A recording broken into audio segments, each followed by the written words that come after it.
maksudnya psikis. Lah, pada kesempatan kali ini Elbrand berusaha mengangkat dalam ruang akademis. Nah, sebelum kita berbicara terkait ekolalia lebih dalam, saya akan memperkenalkan narasumber kita malam hari ini, yaitu Mas Egi Tanadi Taufik. Kebetulan beliau ini adalah dosen di Universitas Islam Darussalam Ciamis. Adapun skup penelitian beliau ini lebih banyak ke Islamic Studies, ke ilmu Al-Quran dan tafsir, dan mungkin barangkali bagi teman-teman yang masih kepo, belum mengetahui background atau tulisan-tulisan Mas Egi ini bisa langsung googling di Google Scholar. Nah, mungkin sedikit pengantar dari saya pribadi. Eh, Ekolalia itu kenapa menarik untuk diangkat? Karena memang secara penelitian di Indonesia ini muncul banyak sekali ya, seperti Universitas Islam, baik swasta maupun yang negeri-negeri, itu concern studi Islam itu semakin banyak. Nah, apakah hasil riset yang dihasilkan mereka ini itu punya nuansa yang baru atau hanya sekedar repetisi? Nah, mungkin untuk lebih jelasnya, lebih mendalam, dan lebih banyak kita mendapatkan informasi dan ilmu terkait dengan fenomena akademik ekolalia ini, langsung saja saya persilahkan kepada Mas Eki Tanadi Taufik. Terima kasih Mas, monggo. Oke, selamat malam semua. Terima kasih untuk kesempatannya Mas Arief dan untuk introduction-nya. Ya, nama saya Egi. Sekarang saya menjabat sebagai dosen baru ya, dosen tetap di Fakultas Sosiologi dan Studi Agama Darussalam Ciamis, Universitas Islam Darussalam Ciamis. Em, ya, tepat sekali yang disampaikan oleh Mas Arief di awal gitu. Ekolalia itu menjadi persoalan. Tapi saya kira bukan istilah ekolalianya. Saya kira bukan persoalan istilah ekolalia yang menjadi persoalan, tapi soal fenomena yang menggejala di balik itu. Apa sih sebenarnya? Yaitu ekolalia kan sebuah istilah untuk latah ya. Ini kan sebuah istilah akademik ekolalia itu sebuah istilah yang diperkenalkan oleh Muammar Zain dan Yunita di artikel mereka tahun 2025 tentang bagaimana kemudian integrasi interkoneksi keilmuan Amin Abdullah itu melahirkan sebuah paradoks ya. Nah, saya punya beberapa kegelisahan di sini Mas Arief. Mungkin teman-teman juga punya persoalan yang sama gitu. Kalau di UIN Jogja misalnya, kita proposal itu di bab satu ada tidak hanya latar belakang masalah dan rumusan masalah, tapi juga ada kerangka teoritis ya, ada metode penelitian, ada sistematika pembahasan. Nah, salah satu bagian yang paling sulit adalah menentukan teori apa yang mau kita pakai, ya kan? Nah, misalnya nanti ada yang mau membahas hubungan antara Al-Quran dan Alkitab, kayak teorinya intertekstualitas. Misalnya pengen membahas aspek hukum menggunakan teori ahkam. Misalkan pengen membahas maqasid syariah, aspek maqasidi dalam misalkan qamsud dururiyat dalam ayat, pakainya maqasidi. Walaupun ternyata dalam berbagai pertimbangan teori-teori ini kan baru dan belum tentu dapat digunakan untuk penelitian kita. Nah, kegelisahan yang sama juga dibahas oleh Muammar dalam artikelnya ya, dan Yunita 2025. Tapi nonetheless izinkan saya share screen dulu lah tentang ini sebelum saya terlalu panjang lebar ngobrol tentang ekolalia. Sudah terlihat belum screen-nya? Sudah. Oke, makasih ya. Jadi ya akademik ekolalia. Jadi ekolalia mungkin nyebutnya ekolalia. Lalia. Em, ini terjemahan saya dari Cambridge. Sebuah kondisi medis atau patologis ya, penyakit ekolalia itu. Di mana seseorang mengulang kata yang baru disebut oleh orang lain dalam kondisi yang tidak dapat dikendalikan. Jadi saya contohkan misalnya intertekstualitas. Misalkan dosen Anda menggunakan istilah intertekstualitas, saya kagetkan, gini ya, interteks, dan Bapak masih akan ngomong interteks, interteks, interteks gitu ya. Jadi itu ekolalia, idenya adalah tentang latah. Nah, ditambahkan oleh Muammar dan juga oleh Yunita menjadi akademik ekolalia. Artinya apa? Latah yang akademik. Maksudnya apa? Latah dengan teori-teori akademik gitu. Ini sebuah istilah yang aneh karena jelas Muammar Zain Kadafi dan Yunita hanya berusaha untuk apa ya mengistilah kerenkan gitu ya mungkin bahasa saya mengistilah kerenkan atau mengakademikkan sebuah fenomena yang sering disebut oleh orang-orang ke dalam bahasa akademik. Kita nyebutnya dulu latah teori. Di Jogja seringkali disebut latah teori. Tidak hanya di Jogja, saya yakin di Ciputat juga ada sebutan tentang itu, di Jakarta, di Bandung, Surabaya, Malang, dan sebagainya. Latah teori. Tapi kemudian dibahasakan, dibakukan, dan dipublikasikan di jurnal Scopus Q1. Di jurnal lokal sih, jurnal Jogja gitu ya. Tapi kemudian menjadi sebuah pembahasan yang layak diperbincangkan. Walaupun saya harus ngomong dari awal, standpoint saya untuk istilah ini saya tidak setuju. Itu aja dulu. Jadi saya mengangkat topik ini, tapi saya tidak setuju dengan istilah ini. Tapi saya setuju bahwa fenomena ini bermasalah. Saya setuju bahwa fenomena latah teori itu bermasalah. Tapi saya tidak setuju kalau itu disebut latah teori saja. Karena ada problem epistemologis dan problem struktural yang melatar belakanginya sebenarnya yang perlu kita pahami. Itu dulu mungkin pengantar dari saya. Tapi saya nggak akan ngomong wassalamualaikum, nggak. Tapi itu pengantar awal lah gitu ya. Dan izinkan saya untuk menyampaikan beberapa slide ya. Agak sebenarnya slide saya karena saya ngeliatnya Elbrand ini gayanya Gen Z banget. Saya coba untuk desain PPT saya agak Gen Z dikit, walaupun nggak Gen Z banget karena saya nggak sepinter teman-teman editor Elbrand gitu ya. Ini kutipan langsung dari artikelnya Qaddafi dan Yunita, Muammar Zain Qaddafi dan Yunita.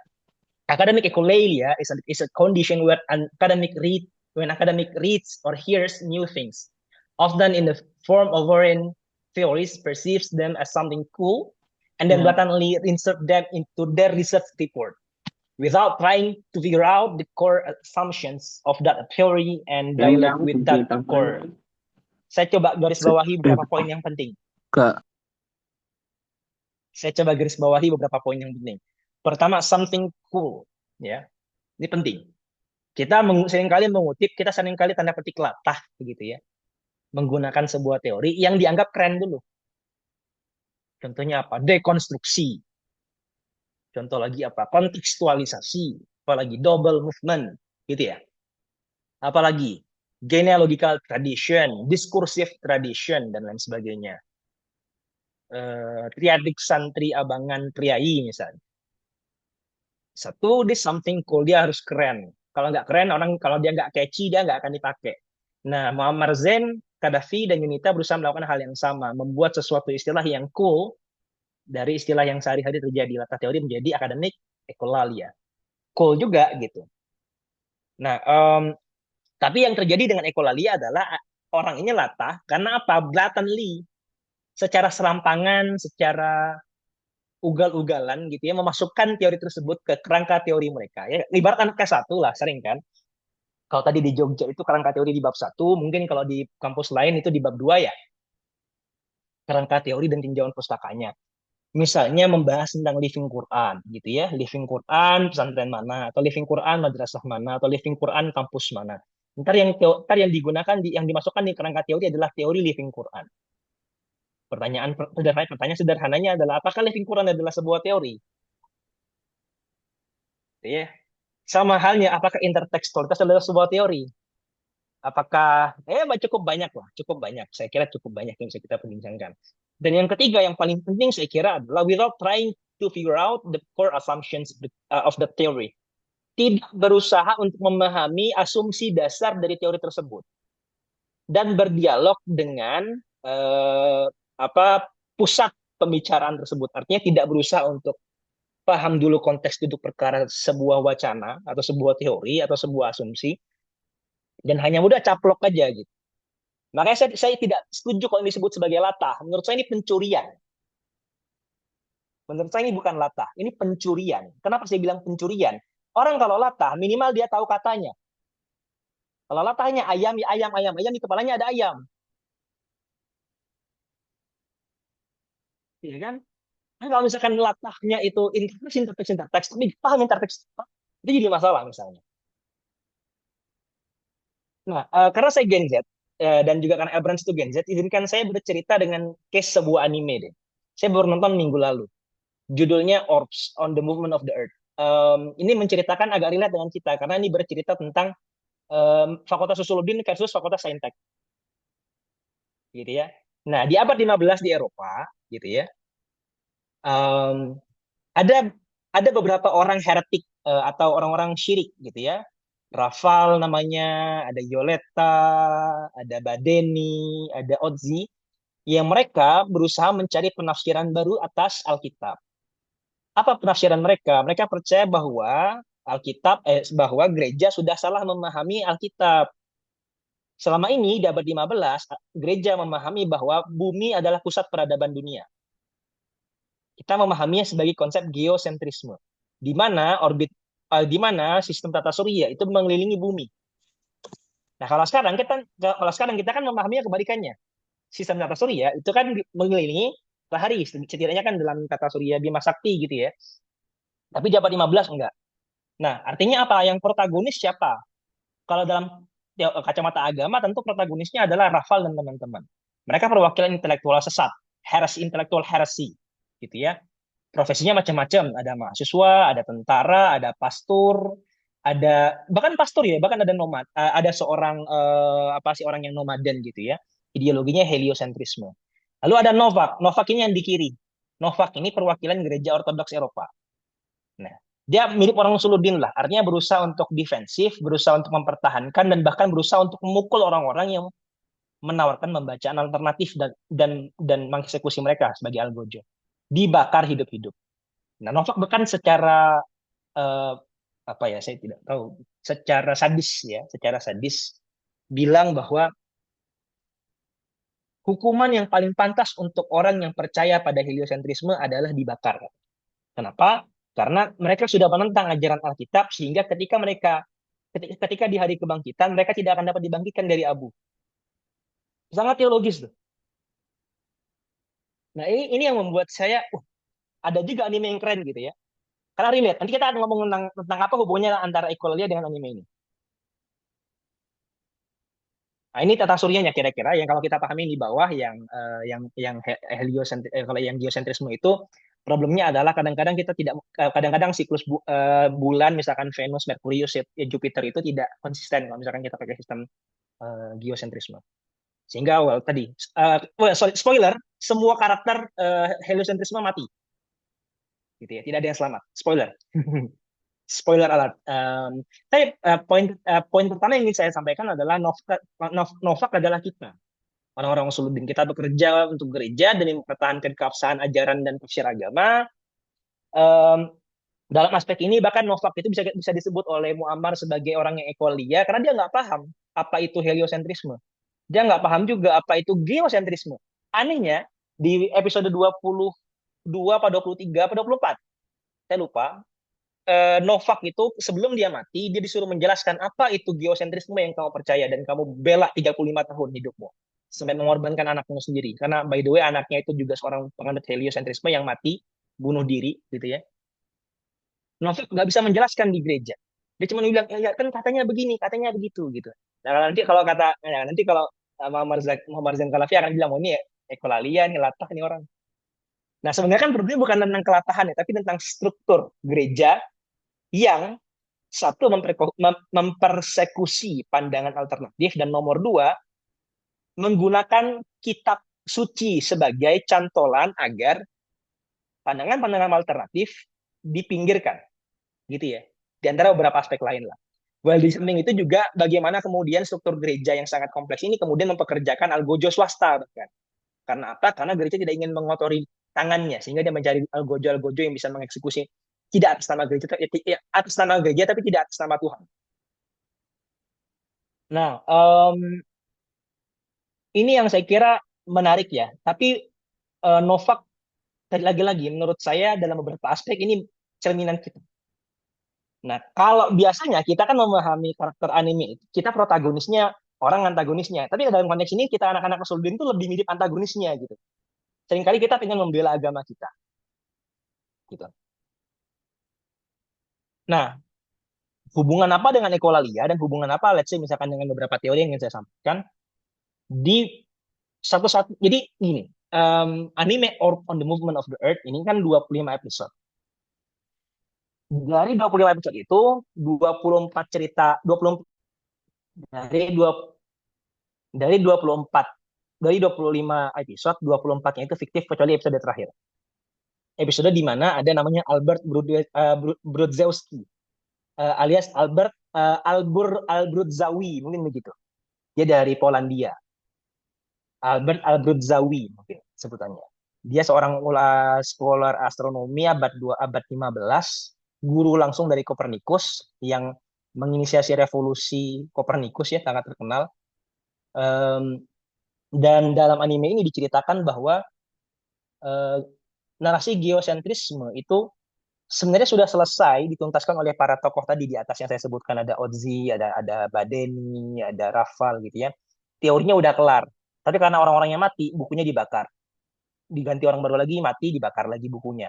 Ganti lagi baru, dibakar lagi. Jadi pembakaran buku sama kayak misalkan di Aceh, sama misalkan pemberedaran buku riset Indonesia, itu terjadi gitu ya di Eropa abad 15 di zaman kegelapannya. Nah, berarti kan kita sekarang sedang menghadapi zaman kegelapan baru di mana ada upaya pemberedalan buku gitu ya. Tapi belum dibakar aja sayangnya.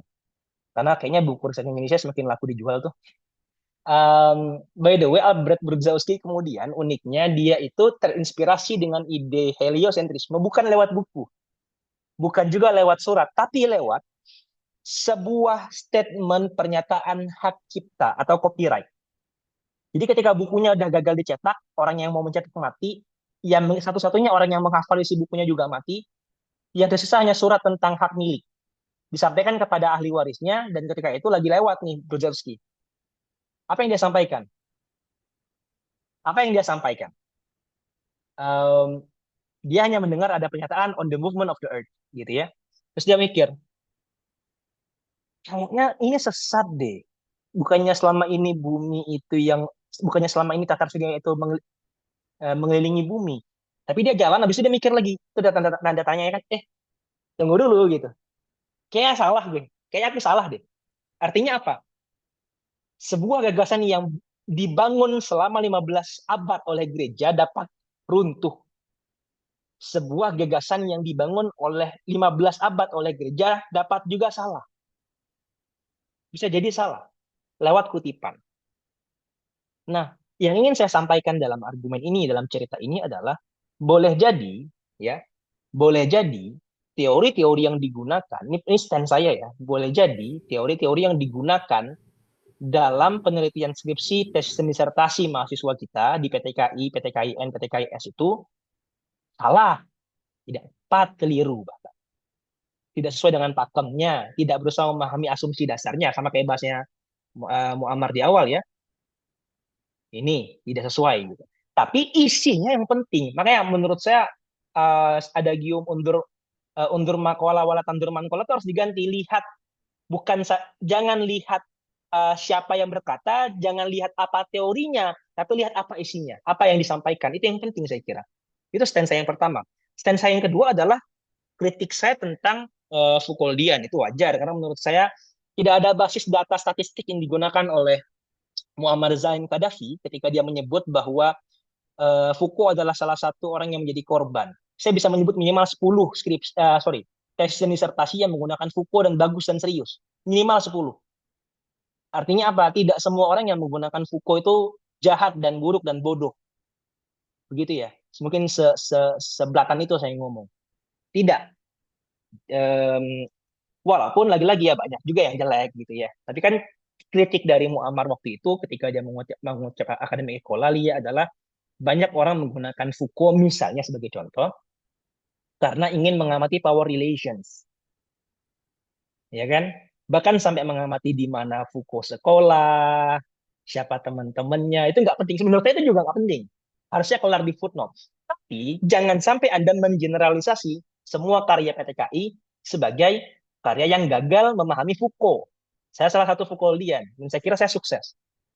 Ini saya kira rekomendasi bacaan saya nomor satu adalah minimal tes saya di Win Jogja kepada Mas Muammar. Rekomendasi lainnya adalah mungkin disertasinya ini ya, disertasinya Mas Hijrian Angga yang sedang diterjemahkan untuk terbit di Bril, ya Islamic Law and Society. Disertasi Win Jogja. Sama-sama Foucauldian kami. Itu kritik saya.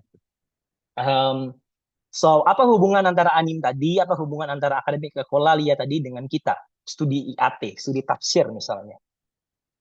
Well, iya, Kadafi dan Yulita bilang bahwa penelitian akademik IAT tak jarang terjebak pada slogan. Itu saya setuju.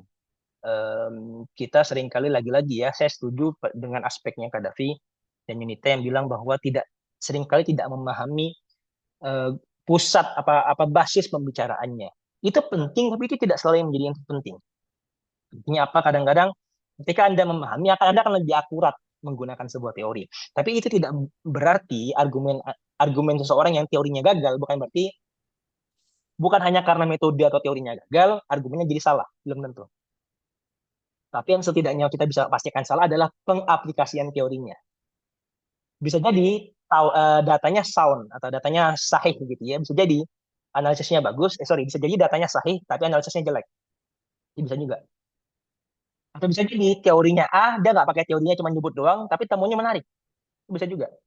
Nah, kalau menurut saya yang lebih serius perlu diamati oleh kita, kenapa kemudian teori itu menjadi persoalan dan kenapa kemudian kita harus menggunakan kerangka teori adalah sejak abad 20 dalam catatan saya dalam tesis saya ya, judul tesis saya adalah intertekstualitas Al-Quran, formasi diskursif, fragmentasi epistemologis, dan signifikansi metodologis.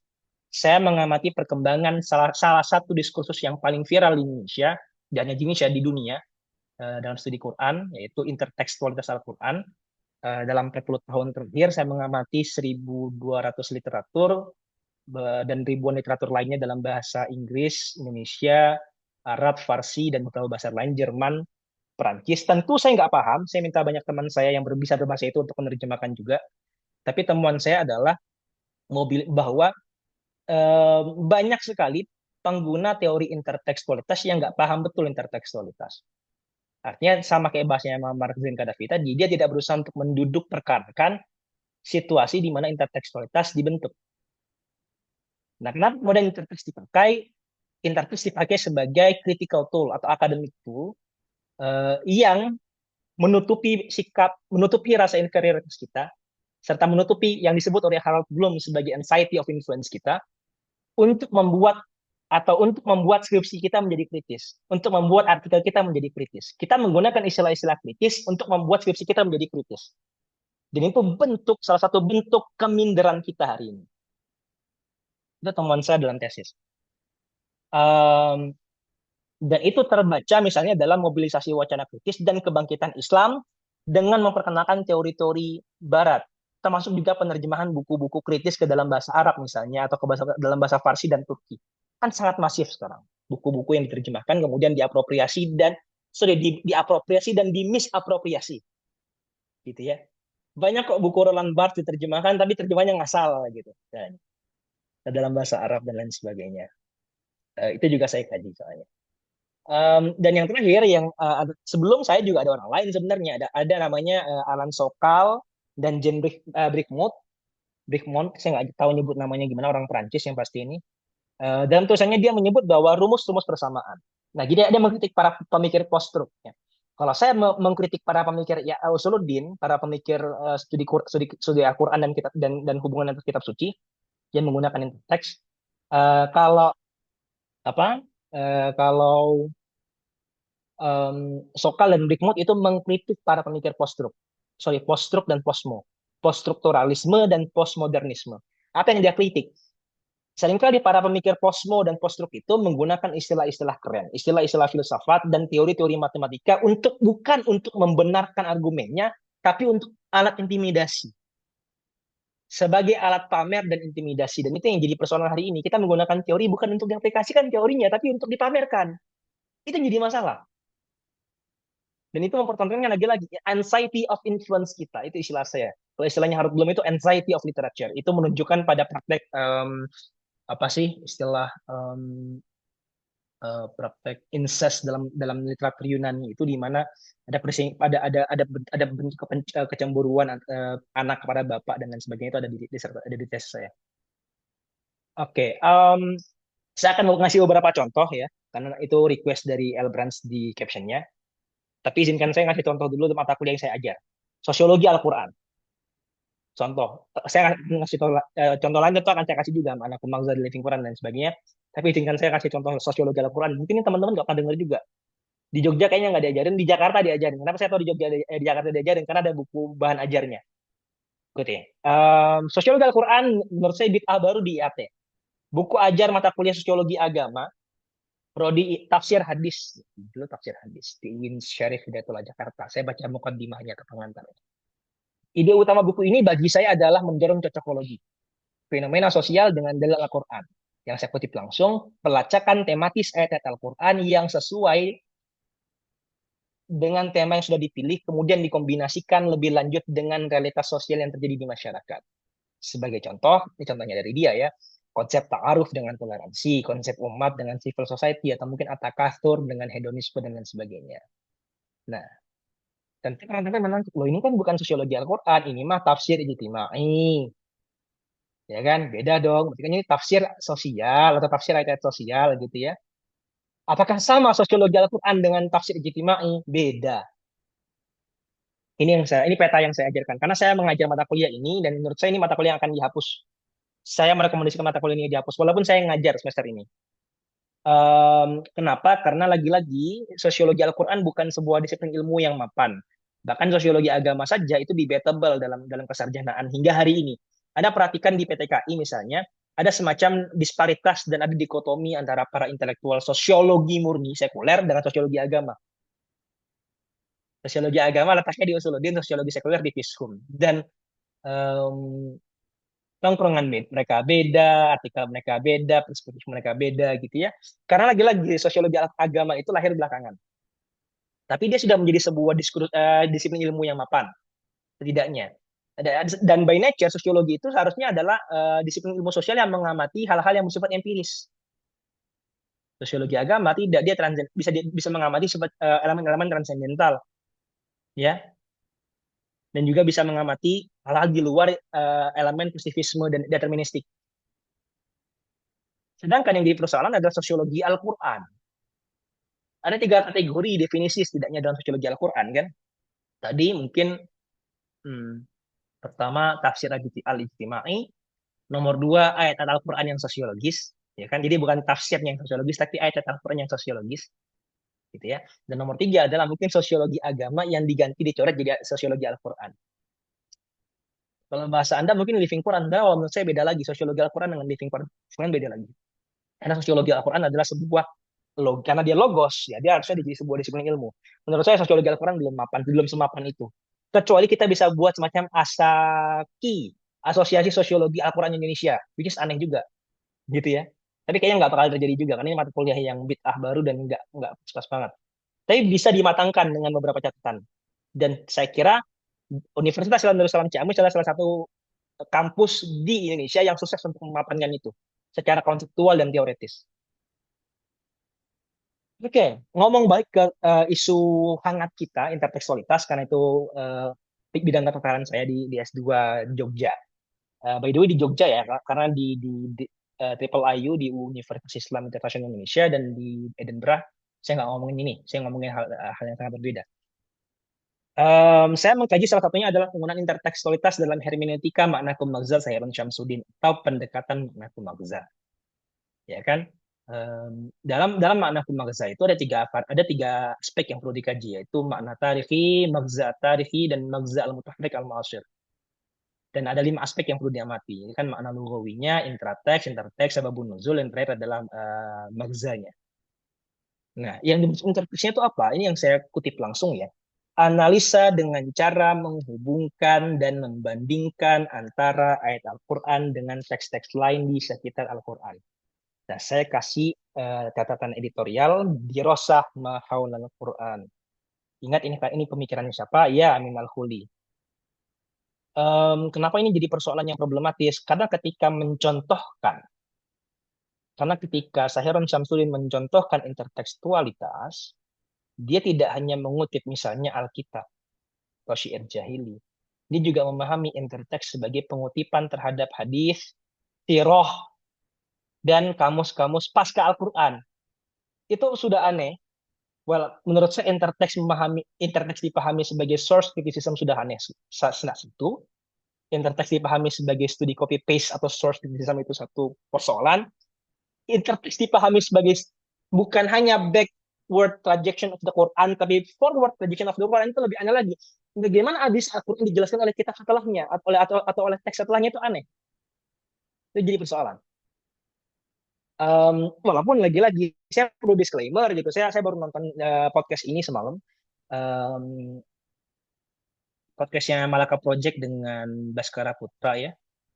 Coki punya pertanyaan yang khas gitu ya, tiap dia ketemu dengan beberapa narasumber. Kemarin ada Arab, Reza Arab, sekarang sekarang Baskara. Tanyanya sama, apa sih trade off terbesar lo? Apa sih yang kamu korbankan gitu ya sebagai menjadi seorang yang besar hari ini gitu. Baskara bilang, yang gua jual atau yang aku jual dengan menjadi orang terkenal hari ini adalah orang merasa lebih tahu soal lagu gue ketimbang gue sendiri. Itu katanya Baskara. Nah, jangan-jangan hari ini, sekarang ini, Egita Nadi sedang merasa lebih tahu tentang makna kumagza ketimbang Sahiran Syamsuddin. Jangan-jangan. Tapi saya tidak akan bilang kalau makna kumagza, saya lebih tahu makna kumagza ketimbang Sahiran Syamsuddin. Tidak, setidaknya saya lebih tahu intertekstualitas ketimbang Sahiran Syamsuddin. Kenapa? Di bab 3 saya, Diskursus Kristen Intertextuality, nanti di bab 5 saya juga ada pembahasan khusus tentang Pernas soal Quran. Saya berbicara tentang bagaimana Julia Kristeva di bukunya tahun 2020 muak dengan bagaimana intertekstualitas dipahami sebagai studi copy paste yang menurutnya adalah no more than a lazy version of the phenomenon. Tidak lebih dari sebuah versi malas dari fenomena yang kompleks. Kenapa? Lagi-lagi Julia Kristeva, Anda baca paragraf saya yang di bawah ya. Perlu saya bacakan mungkin. Ini paragraf pertama bab 3 saya. Kristeva menunjukkan respon yang reaktif dan emosional tatkala mengamati arah perkembangan konsep tekstualitasnya menuju ke ranah lain. Respon semacam ini terasa wajar bila intertekstualitas dikaitkan sebagai salah satu konsep utama, kalau bukan sebagai konsep yang paling utama dari sarjana perempuan diaspora Bulgaria di Prancis tersebut. Konsep ini telah menemani Kristeva sepanjang separuh abad karir intelektualnya sehingga intertekstualitas sebagai interpretasi tentang sifat alamiah teks telah melekat dalam ideologi Kristeva. Nah, poin yang terakhirnya adalah upaya mengembangkan kritik intertekstualitas sebagai perangkat metodologi tak pernah muncul dalam tulisan Kristeva. Kristeva hingga sekarang masih hidup ya, tidak pernah sekalipun menjelaskan bagaimana cara kerja intertekstualitas dan apakah intertekstualitas adalah sebuah teori. Kita di Indonesia intertekstualitas masuknya di mana? Kerangka teori. Sehingga para Kristevan, pembaca buku-buku Kristeva termasuk saya, terpaksa mendekonstruksi term interteks menjadi aparatus diskursif, terutama lewat tendensi saintisme metodis. Artinya mereduksi intertekstualitas dari yang awalnya filsafat tentang sifat alamiah bahasa dan fenomena kebahasaan menjadi teori kritis tentang bahasa. Contohnya Pak Seheron tadi. Sebenarnya tidak hanya Pak Seheron sih, ada contoh lain. Artisnya Facebook ya, namanya Pak Munim Seri. Pandangannya sama persis. Interteks sama dengan apa? Mahaulal Quran. Sama. Anda silakan cek di tesis saya ada kutipannya. Kalau Reynolds dan kawan-kawan dari SBL dan juga IKSA, Society of Biblical Literature dan IKSA, itu memahaminya ya sudah backward projection. Jadi sama kayak Richard Behay, sama kayak Rowan Firestone dan lain sebagainya lah. Sama kayak Nikolai Sainai, ya dan lain sebagainya. Nah, ini salah satu skema saya ya saya tontonkan bagaimana fragmentasi terjadi, bagaimana pemahaman tentang apa itu interteks terpatah putus dalam sejarah menjadi sebuah istilah-istilah baru. Semisal ada istilah at-tannas, mafhum at-tannasiyah, bainasiyah, al-atras. Kalau di kita mungkin ada juga dalam balaghah, iqtibas dan lain sebagainya. Gitu ya. Nah, saya kemudian memperkenalkan sebuah istilah yang saya kira lebih tepat ketimbang ekolalia, timbang akademik ekolalia atau latah. Karena kita mempertimbangkan adanya anxiety, yang disebut bentuk kecemasan atau bentuk rasa minder kita. Itu Harold Bloom bilang gitu. Karena dia mengkritik Gerard Gennet, karena Gerard Gennet mengkritik Kristeva. Harold Bloom bilang ada semacam bentuk keminderan kita perlu cantolan, kita perlu rujukan supaya terlihat kritis, supaya terlihat akademik gitu. Yang saya bilang sebagai penyakit leksikokleptomania, leksikokleptomania. Menurut saya, dalam definisi saya, dalam tesis saya di 2023, saya mendefinisikannya sebagai praktik patologis para sarjana modern untuk meminjam istilah-istilah teknis dari peradaban modern tanpa memberikan atribusi kepada tokoh pencetusnya. Di samping menanggalkan lekatan-lekatan ideologis dan metodologis dari istilah teknis tersebut. Saya contohkan ketika saya mengkritik bukunya siapa Andrew Peacock ya, buku Arabic Literary Culture in Southeast Asia. Dia menggunakan istilah Darul Islam untuk mengkritik Mahmud Kuria. Menurut saya itu nggak pas, karena Anda perlu memerhatikan lagi konteks duduk perkara di istilah Darul Islam dalam sejarah Islam. Tidak bisa dipahami sebagai Darul Islam hanya sebagai kosmopolitanisme dunia literatur keislaman berbahasa Arab. Itu sebagai contoh. Dan banyak contoh lain lah. Artinya apa? Upaya untuk mencuri. Apa indikatornya? Perhatikan dalam berbagai literatur, dalam berbagai jurnal, dalam berbagai skripsi, tes dan disertasi ada salah satu kalimat yang sama, yaitu saya meminjam teori A, meminjam teori B, meminjam pandangan C, meminjam buku D, meminjam ini C dari D dari E, meminjam. Kalau bahasa kasarnya apa? Mencuri. Kalau meminjam tanpa ngasih tahu, mencuri. Kalau meminjam tapi tidak diketahui oleh pemiliknya, mencuri. Kalau meminjam tapi menyalah fungsikan pinjaman tersebut, mencuri. Itu. Banyak teori lain yang bisa kita obrolin. The Living Quran jelas bermasalah. Saya menulis sebuah artikel hampir 50 halaman tentang Living Quran dan fragmentasi epistemologisnya. Kita bisa ngobrol tentang ini. Tafsir Nabawi tentu ini bermasalah juga. Kemarin ada postingan dari Mun Siri tentang Khalid Al-Baghdadi ya, disertasinya tentang apa yang dimaksud dengan tafsir Nabawi.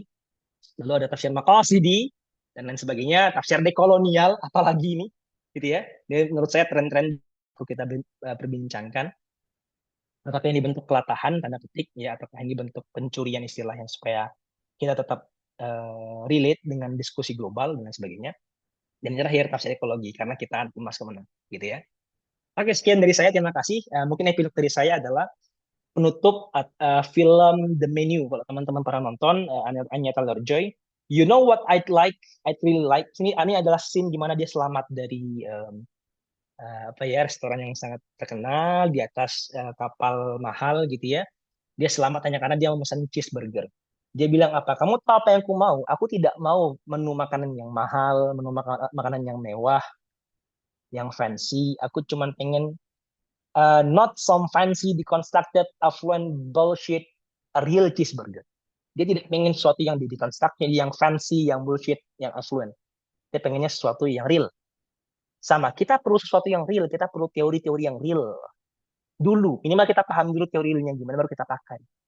Saya kira itu penutup dari saya, terima kasih banyak.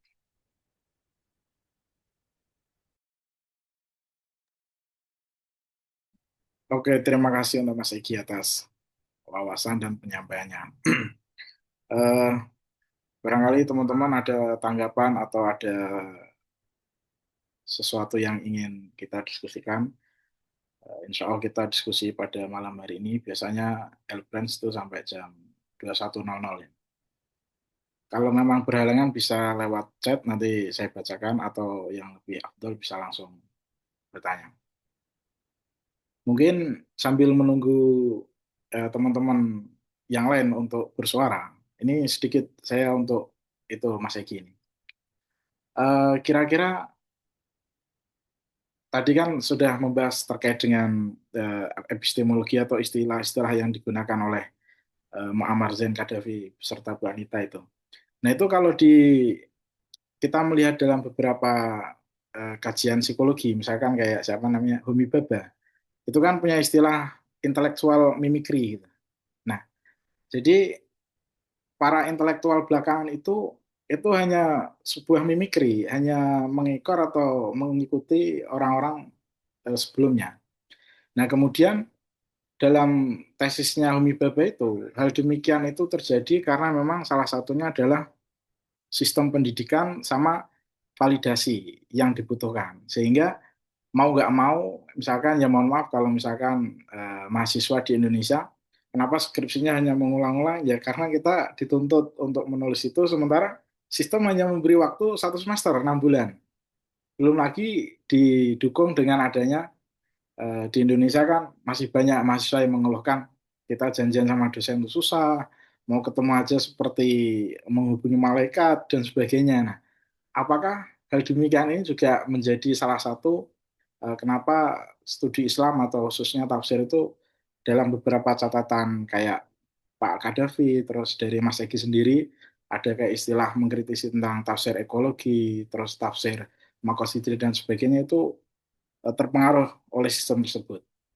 Nah, itu mungkin kalau memang demikian ini salah satu unsur yang melancarkan ekolalia, berarti harus kerjasama dengan beberapa pemangku kepentingan perguruan tinggi ini. Gitu, atau gimana? Oke, saya dapat poinnya, Mas. Makasih banyak ya. Em, iya, saya kira artinya problem yang disampaikan oleh Mas Arif kan begini. Artinya kelatahan dan ketidakmapanan teoritis kita di Indonesia, terutama dalam skripsi itu problemnya problem administratif, gitu ya. Bukan problem diskursif, gitu. Kalau menurut saya ini dua-duanya kok, Mas. Saya contohkan saja, di Jogja itu tidak 1 semester, 2 semester, bahkan mungkin 3 semester kalau bisa mencuri-curi gitu ya, sempurnya semester 6. Em, di Darussalam itu bisa bisa di semester 7, ada 1 tahun. Kenapa kemudian kok masih banyak ekolalia atau masih banyak kleptomania, leksikokleptomania? Ada dua saya istilahnya itu, leksikokleptomania untuk mencuri istilah dan bibliokleptomania untuk mencuri buku, mencuri kutipan gitu ya. Em, saya kira begini, mungkin izinkan saya membuka jawaban ini dengan mengutip lagi Kunto Wijoyo ya, tentang tentang salah satu bukunya saya lupa gitu, tapi ilmuisasi Islam kalau nggak salah di dalam bukunya atau apa ya, atau memahami Islam sebagai ilmu kalau nggak salah di dalam bukunya. Bukunya tipis kok. Dia mengkritik begini. Dia bilang begini di tahun 2000-an. Salah satu indikator kemunduran keilmuan Islam hari ini adalah involusi yang disebut sebagai involusi pengetahuan atau pengetahuan yang berulang-ulang. Apa tandanya? Sekarang para santri lebih suka menulis hasyiah, menulis syarah dan hasyiah sebuah karya para syekh ketimbang menulis karyanya sendiri. Nah, kalau kata Kunto itu tanda kemunduran karena mengulang saja.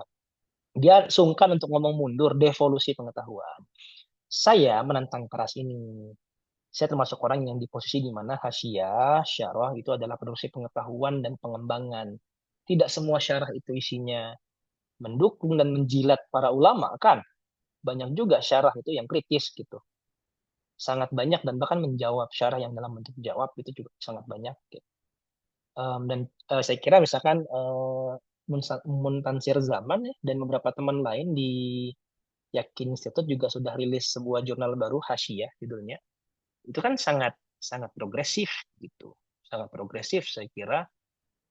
Sehingga ya itu jadi kritik untuk Kunto dengan bilang bahwa well dalam konteks skripsi, kalaupun kita memahami skripsi hanya sebagai sebuah hasyiah, sebagai syarah dari karya para ulama terdahulu gitu ya, dia hanya tanda petik mengulang-ulang.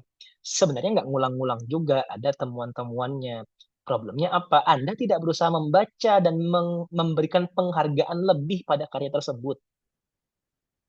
Kita tidak punya budaya membaca skripsi. Kita cuma punya budaya apa? Mengkatalogkan skripsi. Enggak, kita tidak punya budaya untuk mengapresiasi skripsi setelah terbit, setelah dia rilis. Enggak kan, jarang kan skripsi dibawa di kelas dan dibedah gitu. Kapan coba? Itu sebagai salah satu contoh saya kira. Itu yang jadi masalah. Em, jadi dalam konteks ini saya kira tadi ya syarah hasyiah pemikiran terdahulu misalkan tadi. Atau kita misalkan memahami skripsi dan tesis dan disertasi sebagai hasyiah pengulangan karya-karya terdahulu sebagai bentuk intelektual mimikri, bahkan tadi istilahnya ya. Saya kira itu tidak jadi masalah. Yang jadi masalah ketika menjadi tadi intellectual impostor atau seorang seorang yang apa kalau bahasa Inggrisnya itu fashionable nonsense, menggunakan istilah-istilah keren tapi untuk hal-hal yang nggak masuk akal, fashionable nonsense. Itu sebagai contoh saya kira. Jadi saya katakan saya adalah apresiasi dulu karya-karya yang ada, lihat dulu peta pemikirannya dan jangan generalisasi. Ketika Anda generalisasi sama kayak Muhammad Zain Gaddafi itu sudah jadi masalah ya. Makanya saya senang reviewnya Mas Syamil ya. Mas Syamil itu ada mereview artikelnya Muammar di studi tafsir. Dia mengkritik bahwa dalam beberapa aspek dia Muammar dan Yunita benar, tapi dalam aspek lain, misalkan dalam living itu sukses, saya setuju. Walaupun dengan catatan, living Quran itu tidak hanya studi lapangan, gitu ya. Nah, itu yang jadi catatan. Artinya apa? Dan living Quran itu salah satu diskursus yang lahir pasca transformasi IAIN ke UIN. Kita perlu memahami itu. FKM KHI di tahun 2005 dan 2006 itu kan diskusinya kan memarak setelah IAIN berubah menjadi UIN. Di zaman rektornya siapa? Amin Abdullah. Itu yang perlu kita pahami duduk perkaranya misalnya. Oke, ada pertanyaan di kolom, mungkin nanti bisa bisa jawab. Oke. Eh, ini yang pertama ini dahulu Mas Anam meminjam istilah satu tokoh yang tadi sudah disebutkan. Bagaimana cara kita mengelaborasi pengutipan istilah tersebut untuk dimasukkan ke dalam tulisan kita? Maksudnya, apakah hal yang mempunyai sangkut pautnya dengan keharusan kita memahami teori itu secara keseluruhan agar bisa dipakai atau bagaimana, Pak? Misalkan seperti yang dilakukan oleh Pak Fadli, mencetuskan istilah metatafsir yang diambil dari istilah Walid Saleh. Apakah hal itu juga dianggap sebagai mencuri istilah? Jadi ini pertanyaan dari Mas Anam, eh, seperti mengelaborasi istilah-istilah terdahulu yang sudah dipakai oleh ilmuwan, kemudian kita gunakan kembali. Apakah itu juga masih masuk kategori pencurian? Enggak. Iya, saya setuju. Justru itu yang itu syarat utamanya agar tidak disebut mencuri. Anda harus benar-benar memahami duduk perkaranya. Jadi tidak hanya mengutip, tidak hanya menyebut nama. Problem kita hari ini, saya generalisasi ya. Problem saya hari ini deh, problem saya, atau sorry, saya pakai gayanya Panji deh di Mensreya.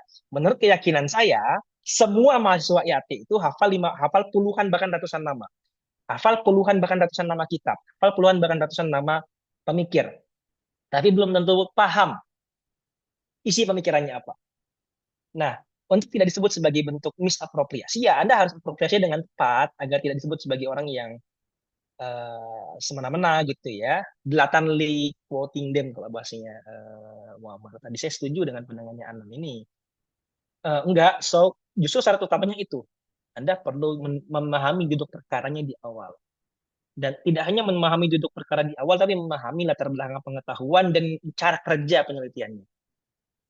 Walaupun kalau ekoteologinya sendiri, saya kemarin sempat diskusi ya, teman-teman mungkin bisa nonton di YouTube, kami Darussalam Ciamis itu bikin podcast, saya sponsor deh, karena saya dari Darussalam Ciamis, bikin podcast tentang ekoteologi, kita mengundang peneliti dari Jakarta, komitmen peneliti policy making, dan dari World Bank, dunia, Bank Dunia, untuk berbicara tentang aspek makroekonomi dan policy making, serta tafsir agama dalam mengatasi bencana yang terjadi di Sumatera. Eh, jadi iya itu lagi-lagi ketimbang kita salah nyebut, ketimbang kita asbun, lebih baik sekalian saja kita kolaborasi. Nah, ini yang jadi masalah kalau menurut saya Mas Muammar itu telat. Dia mengkritiknya ikon. Coba jangan kritik ikon, jangan kritik integrasi interkoneksi pengetahuan. Kritiklah multi inter dan transdisiplin. Karena multi inter transdisiplin itu adalah pengembangan terbaru dan paling update dari pemikirannya Pak Amin Abdullah.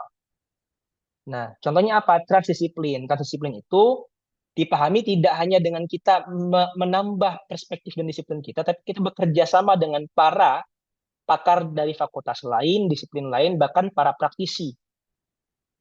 Jadi tidak saya sok-sokan bahas mikroekonomi padahal saya bukan ekonom. Tidak saya sok-sokan bahas politik padahal saya bukan politikus atau saya bukan analis politik. Saya undang saja orang. Apa susahnya? Dan tahu apa hasil diskusi kami dalam dalam diskusi 2 hari itu. Menurut saya, sorry, karena saya moderatornya, temuan kami sangat menarik hasil diskusi ketika seorang analis politik dan seorang analis ekonomi makro berbicara tentang agama, dan ketika orang agama berbicara tentang ekonomi makro dan politik. Dan itu bertemu, keren sekali jadinya. Keren sekali, itu tipsnya Mas Anam. Itu dulu mungkin jawaban dari saya. Makasih. Oke, terima kasih. Lanjut tanggapan dari Mas Alvan Fajar. Jadi dalam tadi sempat disinggung terkait dengan tafsir ekologi Kemenak itu diistilahkan tafsir Mas ya. Nah, di sini ekologi juga merupakan bagian internal dalam tafsir, bukan eksternal. Nah, yang dibingungkan teori berasal dari mana? Maksudnya dalam beberapa pembahasan dalam Al-Quran itu ya, sampai tercetus ada tafsir tematik ekologi. Ya, teorinya itu berasal dari mana? Apakah ini juga bagian dari kelatahan dalam akademik? Apa hanya asal comot gitu? Oke. Sebetulnya saya punya dua jawaban tentang ini. Dua jawaban ini menurut saya jawaban yang curang, ya. Jawaban pertama saya adalah silakan nonton video Elbran sebelumnya. Itu curang kan jawaban yang pertama. Ya kan? Silakan nonton video Elbran sebelumnya yang diisi oleh teman dan sahabat saya, Mas Alif dan juga Mas Fahri. Em, Jawaban curang nomor dua, saya adalah call of friend. Saya bisa minta salah satu kolega saya, senior saya di Darussalam Ciamis, ini ada Syekh Dr. Haji Amatullah Syahida gitu ya. Beliau menulis disertasi tentang epidemiologi dalam tafsir, disertasi. Jauh sebelum epidemiologi menjadi program strategis nasional. Bisa saja saya minta tolong, cuman saya kasih tahu jawaban beliau saja ya di diskusi kami kemarin. Artinya apa? Ekoteologi sebagai sebuah diskursus itu baru dan dalam dalam ekoteologi sebagai sebuah istilah itu baru dan tafsir ekoteologi itu jelas-jelas baru. Bahasa Arabnya apa itu? Tapi sebagai sebuah wacana keagamaan dalam Torah sudah lama dibahas. Mungkin itu jawaban paling simpelnya. Tapi iya itu bentuk kelatahan. Tapi di sisi lain itu kelatahan yang diperlukan untuk merespon apa? Problem lingkungan. Kalau bahasa kita mungkin modernisasi. Kita harus latah dalam aspek ini. Tapi kalaupun latah dan sudah terlanjur basah, terus kita masa cuma mengeringkan diri kan nggak mungkin ya. Kita bangun kerangka teoritisnya secara masif sama kayak di Malaysia misalnya. Ketika awalnya mereka mengutip Ibnu Khaldun dengan mukadimahnya, sekarang kan yang berkembang banget ilmu mandiri, autonomous tradition, autonomous science dari para scientific di NUS. Sorry, di Malaysia, Malaysia dan di Singapura. Oh Malaysia? Iya Malaysia dan Singapura lah, sama. Itu sebagai contoh, termasuk ya islamisasi pengetahuan dan lain sebagainya.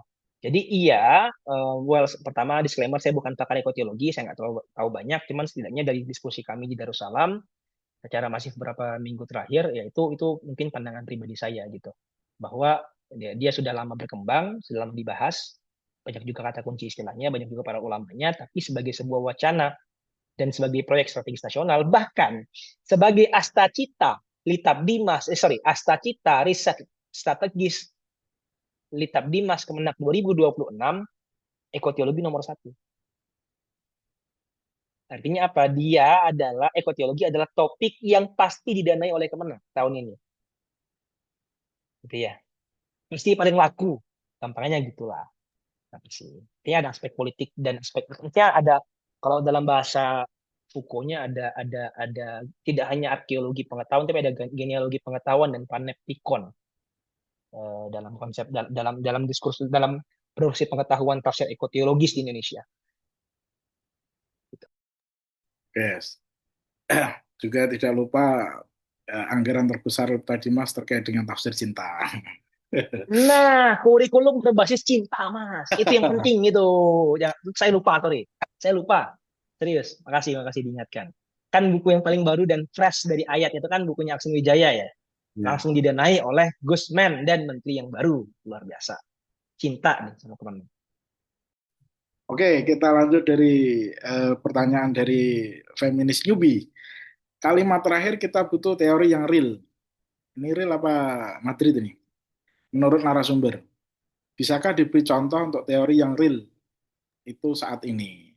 Bisa, Mbak. Sangat bisa. Yang makna aku maksudnya kan real. Anda tinggal baca saja bukunya Saharun Syamsuddin, ada penjelasannya, ada cara kerja, ada contohnya. Itu real. Intertext menurut saya nggak real. Ya, well, Kristeva di artikel tahun 67 tidak mencontohkan penjelasan, tahun 69 dia mencontohkan. Tapi contoh ketika dia menerapkan interteks itu, interteks bukan menjadi interteks, tapi menjadi dialogisme baktian. Baktinian, sorry. Jadi dialogisme, bukan jadi intertekstualitas. Artinya ada paradoks. Kalau mau cari teori gampang, cari saja buku-buku teori aplikatif gitu. Contoh lagi, misalkan baca, kalau misalkan tafsir Maqosidi, bisa baca misalnya Wasfi Asyur, baca misalkan bukunya Abdul Mustaqim, di Mukadimahnya, ada langkah-langkah konkretnya, baca misalkan Al-Farmawi, itu kan konkret sekali ada teori-teorinya. Baca misalkan tadi saya Abdul Sattar tentang tafsir al-mawdu'i gitu ya dan cara kerjanya, saya tadi ngajar pakai itu, atau baca misalnya tafsir Tarbawinya, em, siapa namanya tadi? Anwar Albaz. Anwar Albaz ini menarik, saya ngajarin di DS2 Pasca Sarjana Darussalam, karena dia nulis tafsir Tarbawi, dia mengasumsikan bahwa semua ayat Al-Quran itu punya nuansa Tarbawi, termasuk ahruf muqatta'ah. selama ini kita memahami tafsir Tarbawi itu kan tafsir tematik ayat-ayat pendidikan dalam Al-Quran. Kalau dia enggak, semua ayat dalam Al-Quran itu punya nilai pendidikan. Dia nafsirin 30 juz Quran, 3 jilid, dan bahkan Ar-Rumul Qur'an ditafsirkan. Itu menarik menurut saya, dan itu teori yang menurut saya lagi dikaji gitu loh. Karena belum ada yang kaji kayaknya. Terus contoh. Jadi banyak sekali contohnya, Mbak. Santai aja. Santai, santai. Ya, santai, santai gitu ya. Oke, jadi eh, teori-teori yang real banyak sekali ya. Contohnya seperti eh, makna kumaksi ataupun teori tafsir tarbawi tersebut. Berikutnya dari Mas Egi ini. Ini curhat pribadi. Jadi minta tolong diulang penjelasan tentang sosiologi Al-Quran dan case di Ciamis. Kebetulan penelitiannya tentang pemikiran tafsir Dewa Raharjo, perspektif sosiologi pengetahuan Karl Mannheim. Tapi pada ujungnya nggak jelas kesimpulannya. Kemudian dosen pembimbing bikin saya bingung. Skripsi ini arahnya mau dibawa kemana? Ke sosiologi atau ke tafsir? Nah, mungkin ini sedikit diulang atau ada insiden baru terkait tadi ini. Ada istilah sosiologi agama dengan tafsir ijtimai tersebut. Pertama ya dipisahkan ya antara tafsir sosial, tafsir sosiologis, satu tafsir sosial, satu tafsir ayat-ayat sosial, nomor dua tafsir sosiologis, nomor tiga sosiologi Al-Quran. Atau mungkin juga nanti ada sosiologi tafsir gitu ya, yang dikerjakan oleh Mas Egi, namanya Egi lagi. Mas Egi ini, Egi LD Darusman ini adalah kan dia berusaha menerapkan salah satu teori sosial, ya kan, Durkheim ya kayaknya ya tadi ya. Oh Mannheim, Karl Mannheim. Hmm. Saya mungkin izinkan saya share screen dikit lah. Saya ini bonus deh buat Mas Egi deh. Saya share apa slide ngajar saya deh. Tidak semua, mungkin satu pertemuan aja gitu. Em, saya contohkan mungkin di sini ya. Mana ya? Ah, ini mungkin gini tuh loh. Jangan ini deh, terlalu ini. Ini masih. Oke, ini masih. Ini masih. Ini mungkin ini. Ini kan kritik saya nih. Bid'ah baru, tiga bid'ah baru. Ini artikel Setu Sanalatas tentang otonom universal. Artinya apa? Pengetahuan itu bersifat otonomos, terutama kopi misalnya. Ini contoh penelitian sosiologisnya. Ini contoh penelitian sosiologis tentang kreteknya. Nah, kalau Quran, menurut saya salah satu contohnya adalah ini. Misalkan ini saya mengcopy paste langsung dari story Facebooknya Ahmad Baso, intelektual NU, sangat terkenal, bukunya sangat banyak gitu ya, tentang kapan para ulama turun gunung gitu ya, melawan penindasan. Tugas kita sebagai peneliti tafsir itu bukan menguji apakah dan bagaimana cara kerja sosial masyarakat, tapi pertanyaannya adalah apakah Al-Quran dan tarekat menyebarkan ajaran anti kezaliman dan anti mafsadah. Apakah Al-Quran yang mendorong orang untuk berbuat sesuatu. Jadi bukan perbuatannya apa, siapa aktornya saja. Jadi pertanyaannya adalah di mana posisi Al-Quran? Maka dalam definisi saya, kemudian sosiologi Al-Quran itu sebenarnya adalah sebuah diskursus tentang bagaimana sistem ajaran, nilai-nilai, dan norma sosial Al-Quran memengaruhi dinamika kehidupan sosial. Ini definisi saya ya, Mas Egi. Nanti Mas Egi mungkin bisa ngobrol lagi dengan saya. Mau di screenshot juga nggak apa-apa, itu lagi ada coret-coretannya. Um, Masuk konstruksi dan rekonstruksi identitas kolektif, ras, etnis, bahasa, gender, seksualitas, stratifikasi sosial, serta relasi kuasa masyarakat. Nah, dalam relasinya, menurut saya, ini kan yang sering kita lihat lah selama ini gitu ya.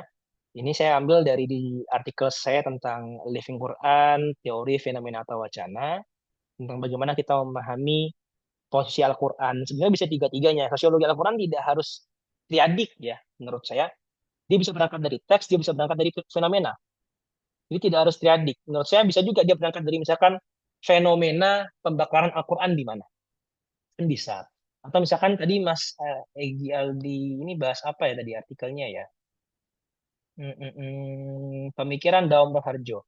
Ya kan tinggal dikutip saja pemikiran-pemikiran sosial Daum Raharjo di mana dia menggunakan Al-Quran sebagai center of discussion-nya.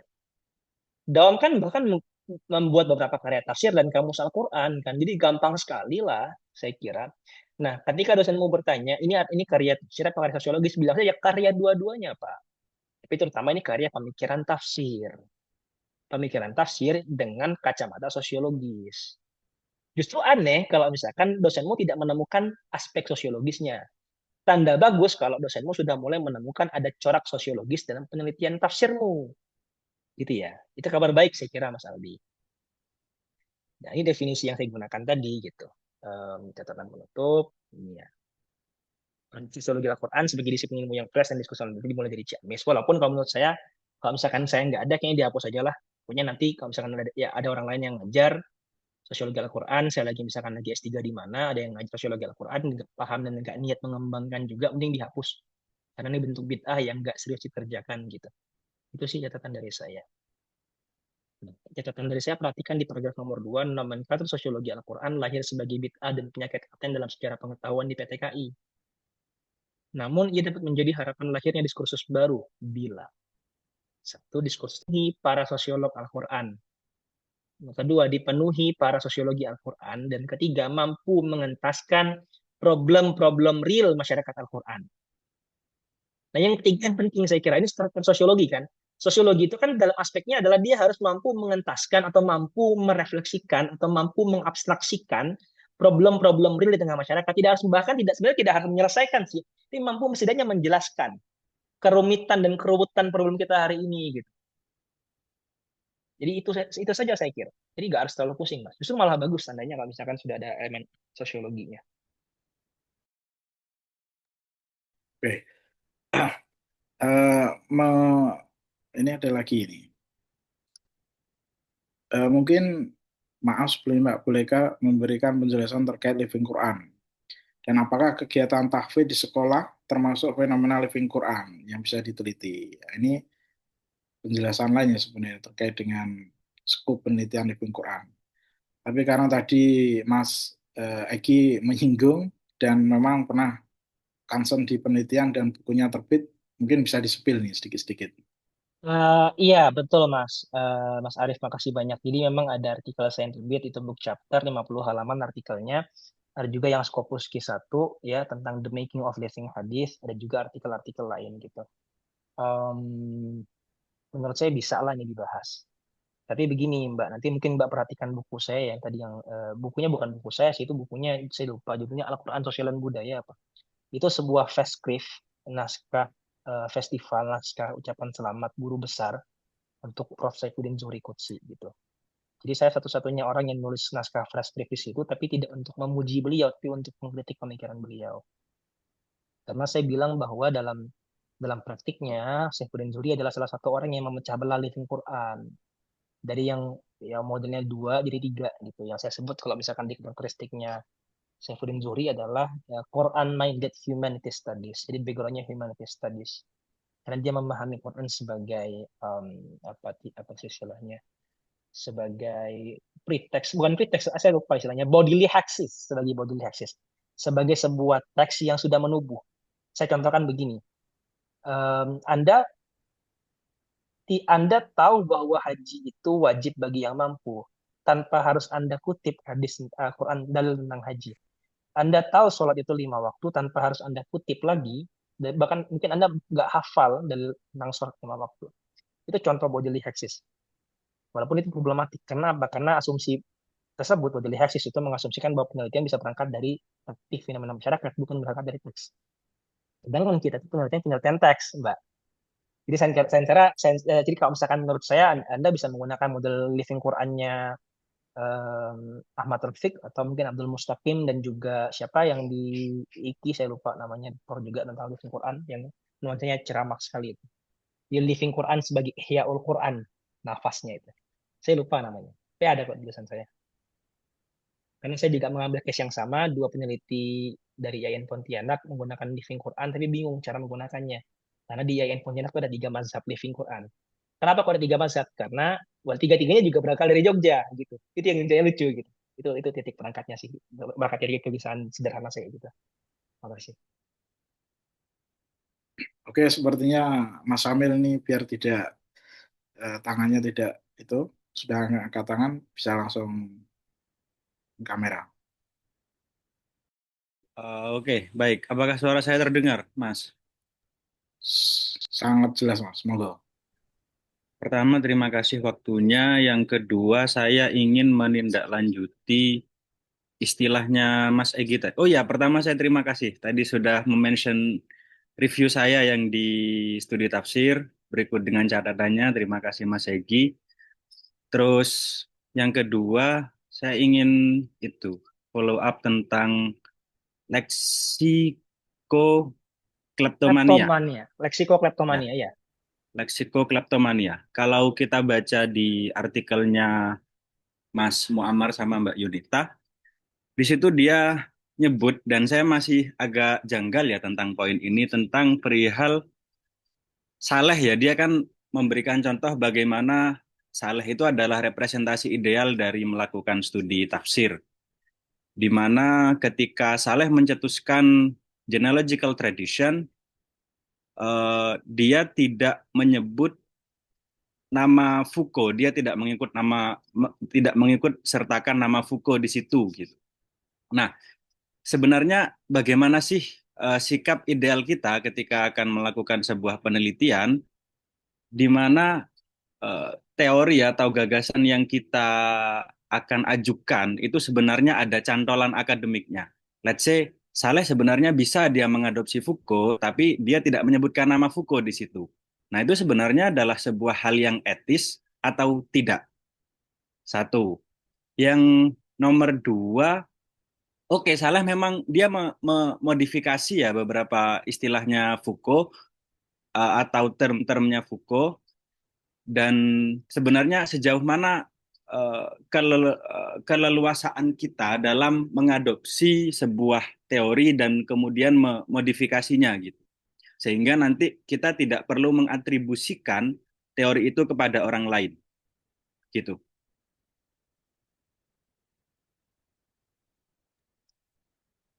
Oke, Mas Syamil, makasih ya untuk pertanyaannya. Jadi iya, saya setuju. Jadi emang ada problem ya dari kritiknya Muammar dan ada paradoks juga dari tulisannya Walid Saleh. Ada kecurigaan bahwa Walid Saleh ini membaca Michel Foucault. Walaupun kalau menurut saya enggak juga. Enggak, belum tentu.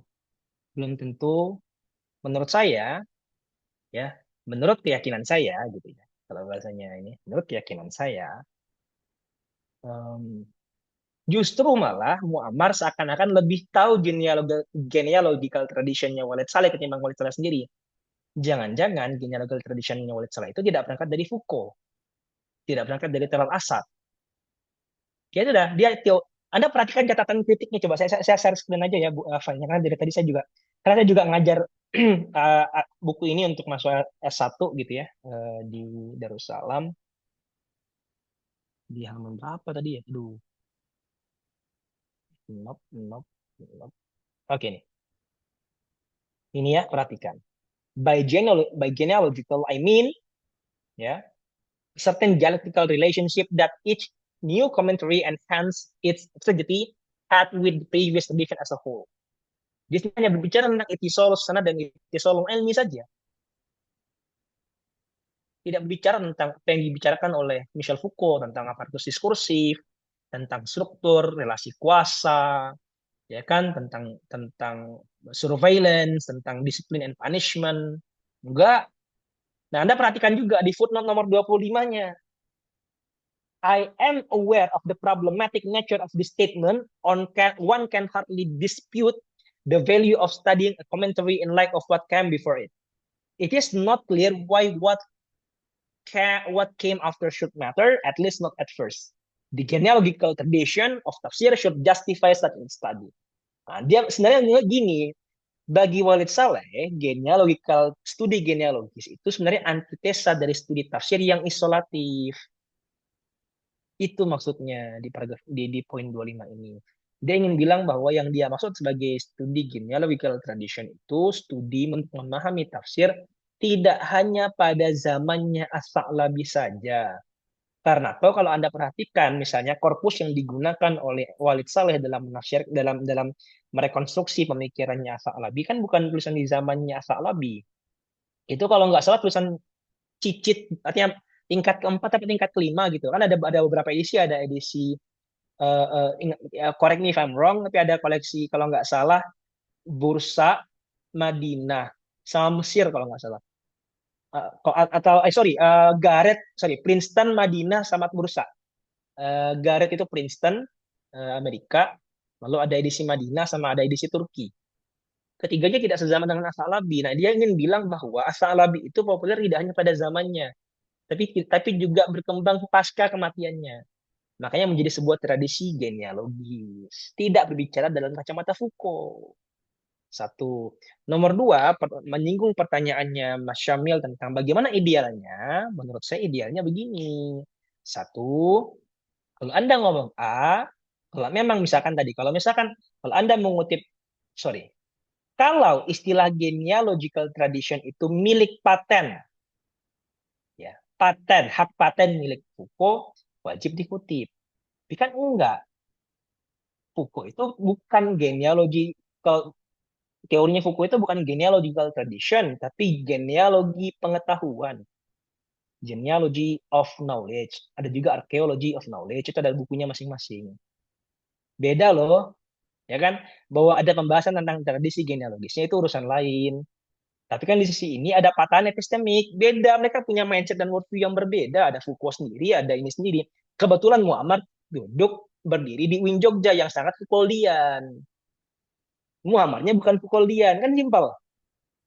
Gitu aja. Sehingga terjadi cocokologi. Jangan-jangan genealogical traditionnya Walid Saleh sama dengan genealogical traditionnya Foucault. Enggak juga. Kalau bagi saya enggak lah, menurut keyakinan saya. Jadi kalau misalkan tadi, kalau memang genealogical tradition itu istilah langsung dari Foucault, jadi kutip. Kalau nggak dikutip juga nggak apa-apa. Kalau misalkan memang bukan di sana rujuknya. Tapi kan lagi-lagi Walid Saleh juga punya kutipan. Dia pakainya Macauliffe, dia pakainya